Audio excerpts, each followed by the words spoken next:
everyone, my name is Eula and today we're gonna read the Magic Tree of Merlin Mission Book 14, A Good Night for Ghosts. And today we're gonna start reading a chapter 3, Cool Card Blues, and the end are reading a chapter 4, okay? And now already read this one book with a lot of stories, and now here we go. And first you can read is the Magic Tree of Merlin Mission 14, A Good Night for Ghosts. Chapter 3, Cool Card Blues. The streetcar turned into the crowded street. Lively music bear from the restaurant dance halls. We are in the French Quarter now, and you are the next stop, the conductor said to Jack and Annie. Heads down, said Peter. Straight through the Nesby River. You will run right into Jackson Square. Thanks, Jack put the research book back in his bag. Annie had tucked the trumpet under her arm, and when the streetcar came to the stop, they popped it off. Good luck playing the horn, Missy, said the conductor. Thanks, I will need it, said Annie. As the streetcar pulled away, Jack and Annie have a look around. Hey, this Bourbon Street, said Annie, pointing to the street sign. Isn't that the street haunted blacksmith shop? Don't think about that, said Jack. Let's head down, said Peter. Jack and Annie have left Bourbon Street and started down St. Peter Street.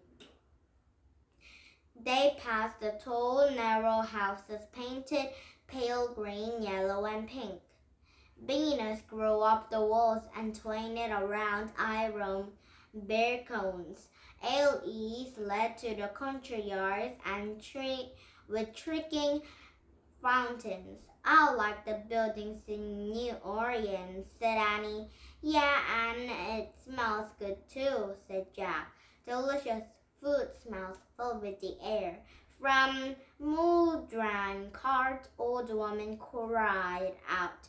Waffles, get your waffles here. Yes, sir, fresh hot apples. And Jack was getting hungry. Outside a restaurant was signed that special dinner, 10 cents. Gosh, these things are cheap at 1,915, said Jack. Too bad we don't even have a dime. Yeah, said Annie. Oh, look, she pointed to a grand central storing spires. A central, that must be a place of assorting spires. That must be a place with the ghosts of the Spanish pirates. Why do you like ghosts so much? Said Annie. Said Jack. I don't like ghosts so much, said Annie.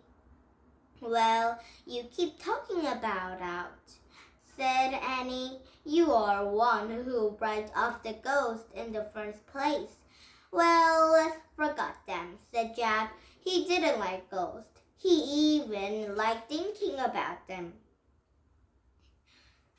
Soon Jack and Annie came to a huge green park with an iron fence around it. A sign of the entrance read Jackson Square. We found it, said Jack, outside of the iron frames. The hot afternoon sunlight, a small band of barefoot kids are playing music. Some strumming banjos, another play harmonicas for a long tin horns. 3 boys sang into the harmony. A couple of the smallest kids passed around hats collecting money for a different bands. Where's Louis Armstrong?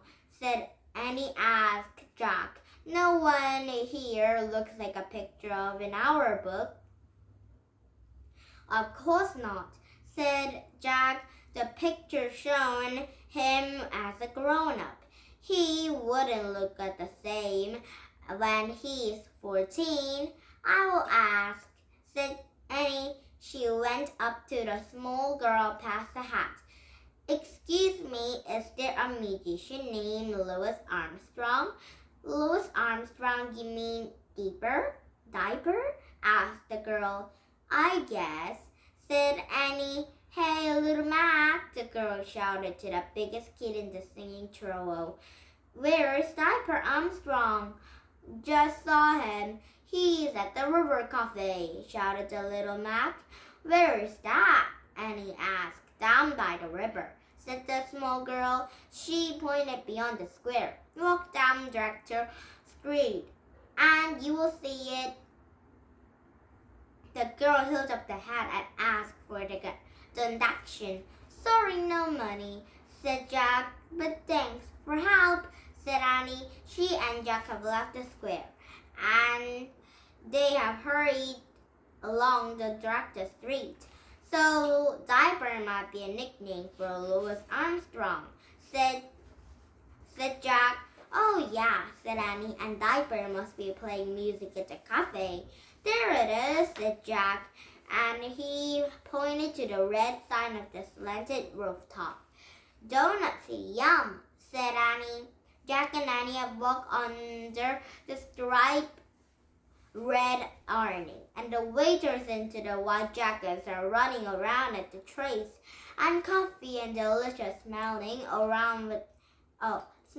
donuts, and Jack's mouth watered. That's funny, there's no music here, Annie said. Excuse us, she called to the waiters.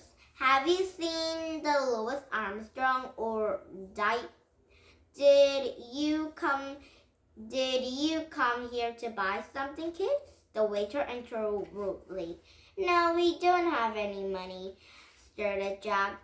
Then out, boy, the waiter shouted. No begging him here. He's not begging, said Annie. We are looking for. I know beggars when I see them. Out, said the waiter.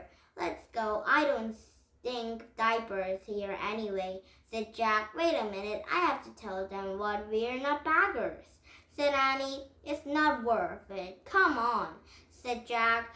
Jack was mad too, but he pulled Annie out from the way. Annoying. I think that's the way we look, he said. Our clothes makes us look poor and we don't have shoes on. It's not fair, said Annie. Forgot it. We asked someone else to where to find diapers, said Jack. On the street by the cafe was a mule cart filled with the coal, and the young teenager put into the bucket and shoved into the back of the cart. The barefoot were clothes like Jack and Annie's. Excuse me, Jack called. Do you know Louis Armstrong or Diaper? The boy turned, and when he saw Jack and Annie, he grinned. He had a friendliest smile Jack had ever seen. Louis Armstrong, he said. That's me. How can I help you, man? Jack had a loss of words. He hadn't thought about to say Louis Armstrong when they found him. Hi, Diaper, said Annie, walking up the boy. We are Jack and Annie from Frog Creek, Pennsylvania. Our friends of ours told us to find you when we came to the New Orleans. What friends, said Diaper. Teddy and Kathleen, said Annie. The boy looked puzzled, but then his gaze fell on Annie's trumpet. Oh, hey, nice horn. Can you play that thing? Only when the time is right, said Annie. And when's that? Asked Diaper. I won't know till feel it, said Annie. Diaper smiled and raised and smiled again. Ha! I know just what you mean, he said, and he had wiped his hands and pants held up to shake. Any friends, Teddy and Kathleen, are friends of mine? Asked Jack. shook Diaper's hand. He sputtered. You know Teddy and Kathleen? No, man, I never heard of them, said Diaper, but I consider everybody is my friend. Oh, said Annie. Jack and Annie have left.